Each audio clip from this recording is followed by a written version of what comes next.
Radhe Radhe friend, मेरे channel पर आपका स्वागत है। आज हम ये मधुबाला ब्लाउज का पेपर पैटर्न कटिंग करेंगे। ये इतना आसान है, अगर आप एंड तक वीडियो देखेंगे तो आपको बहुत ही इजी तरीके से समझ में आ जाएगा। इसके लिए यहाँ पर मैंने एक पेपर ले लिया, आप चाहें तो नॉर्मल पेपर भी ले सकते हैं। ये ब्लाउज मैं 34 साइज का बना रही हूँ। यहाँ पर मैंने 34 का 4th भाग ले लिया है, 8.5 इंच, और इस तरीके से निशान लगा दिया है। अब हम इस निशान को इस तरीके से सीधा ड्रॉ करेंगे, और अगर आप वीडियो एंड तक देखते हैं तो आपको बहुत ही आसान तरीके से समझ में आ जाएगा। और 1.5 इंच मैंने यहाँ पे मार्जिन लिया है, और मार्जिन का निशान लगाकर हम इस लाइन को सीधा ड्रॉ कर देंगे। अब यहाँ पर हमने जो शोल्डर का तीरा रहता है वो 5.5 इंच लिया है 34 साइज के हिसाब से, और हमारा जो तीरा रहता है वो गले के हिसाब से रहता है। हम डीप गला बनाएंगे तो तीरा कम रहता है, और छोटा गला बनाएंगे तो तीरा ज़्यादा रहता है। यहाँ पर हमारा जो शोल्डर है वो 5.5 इंच है, और 5.5 पे मैंने यहाँ पर निशान लगाकर इस लाइन को इस तरीके से सीधा ड्रॉ कर लिया है, और इस लाइन को इस तरीके से सीधा ड्रॉ कर देंगे। अब हम गला की जो चौड़ाई है वो ऊपर से 2.5 इंच लेंगे और नीचे से 3 इंच लेंगे।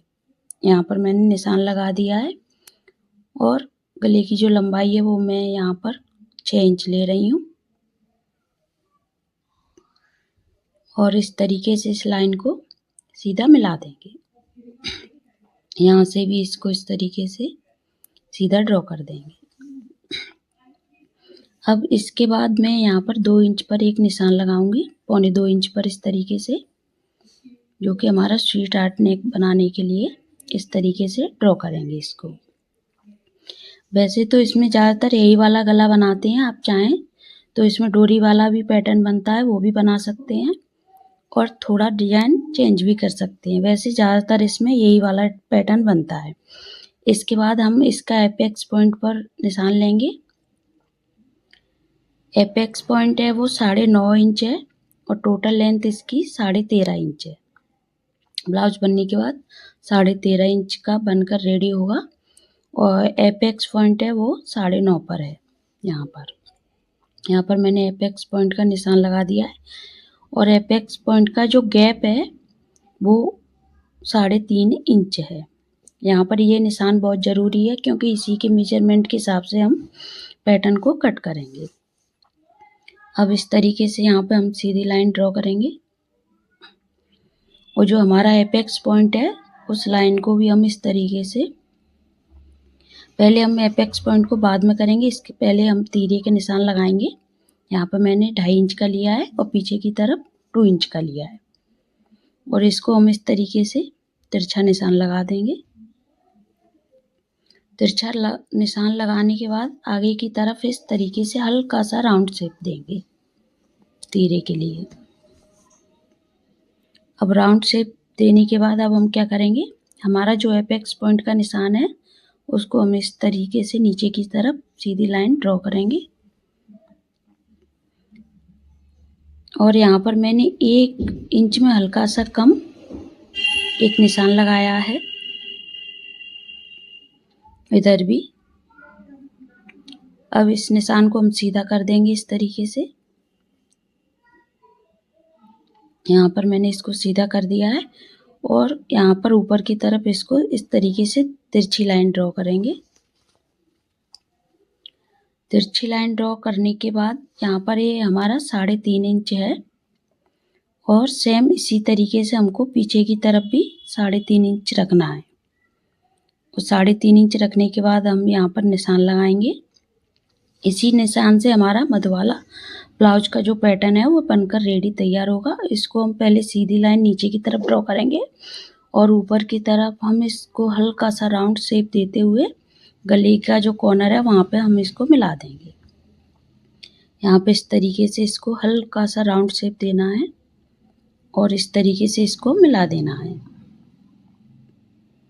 जैसा कि आपको वीडियो में दिख रहा है। और यहाँ पर शोल्डर को इस तरीके से हम हल्का सा राउंड शेप शोल्डर को भी देंगे। अब हमारा पैटर्न है जो बनके तैयार है, लेकिन हमारा जो टक्स पॉइंट का गैप है वो हम इधर मार्जिन की तरफ एक्स्ट्रा लेंगे और इस लाइन को इस तरीके से शोल्डर से नीचे की तरफ तिरछा कर देंगे। अब हम पैटर्न को कट कर लेंगे। ये पैटर्न है जो मैंने 34 साइज का बनाया है। आप सेम इसी मेथड को यूज कर 36, 38 साइज जो भी आपका मेजरमेंट है उस हिसाब से आप इसको बना सकते हैं।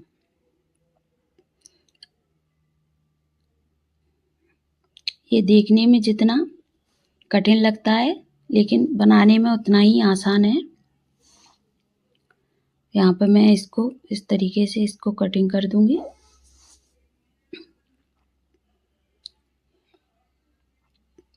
जैसा कि वीडियो में आपको दिख रहा है। अब हमारा जो टक्स पॉइंट का निशान है उसे हम दूसरी वाली तरफ भी इस तरीके से ड्रॉ कर लेंगे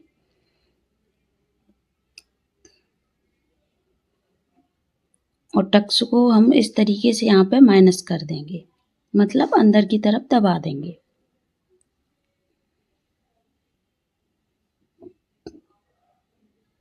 दबाने से क्या होगा कि आप जब भी इसको अस्तर पे कट करेंगे तो आपको तीरे वाले हिस्से पर डाट लगाने की ज़रूरत नहीं पड़ेगी। केवल हमारा जो कटोरी वाला पोर्शन है उस पे हम डाट लगाएंगे और नीचे वाला डाट है जो हमारा वो पहले से ही माइनस हो गया है। इस पैटर्न को रखकर हम जब कटिंग करेंगे तो तीरे पर कोई भी डाट नहीं लगानी पड़ेगी आपको। यहाँ पे मैंने इसको स्टेपलर से इस तरीके से डाट को माइनस कर दिया है। अब हमारा ये पेपर पैटर्न बिल्कुल बनकर रेडी है। जैसा कि आपको अब मैं यहाँ पर कटोरी पर टक्स के निशान लगा रही हूँ और आपको इस पे स्टेपलर लगा के दिखाती हूँ कि इसका शेप कैसा आएगा। लेकिन जब आप इसको अस्तर पे कटिंग करेंगे तो इस पे कटोरी पे स्टेपलर नहीं लगाना है। जो हमारा टक्स का पॉइंट है उसको इस तरीके से खुला ही छोड़ना है क्योंकि वो उस पे हम सिलाई लगाएंगे। जब हम इस पर टक्स लगाएंगे सिलाई का तो ये इस तरीके से बनकर रेडी हो जाएगा। दूसरी तरफ भी मैं यहाँ पे स्टेपलर लगा के आपको इस तरीके से पूरा रेडी करके यहाँ पे ये इस तरीके से बनके। लेकिन जब भी आप फैब्रिक पे कट करें तो ध्यान रखें कि टक्स पॉइंट केवल माइनस जो हमारा एक्स्ट्रा है नीचे वाला उसमें करना है। कटोरी में हमको टक्स पॉइंट को माइनस नहीं करना है, उसको बिना ऐसे ही खुला छोड़ना है क्योंकि वो हमारा सिलाई में टक्स पॉइंट जाएगा। अब हमारा ये पैटर्न बनके तैयार है इस तरीके से। अगर आपको ये मेरा वीडियो अच्छा लगा हो तो कमेंट ज़रूर करें और चैनल को सब्सक्राइब करें। Thank you for watching.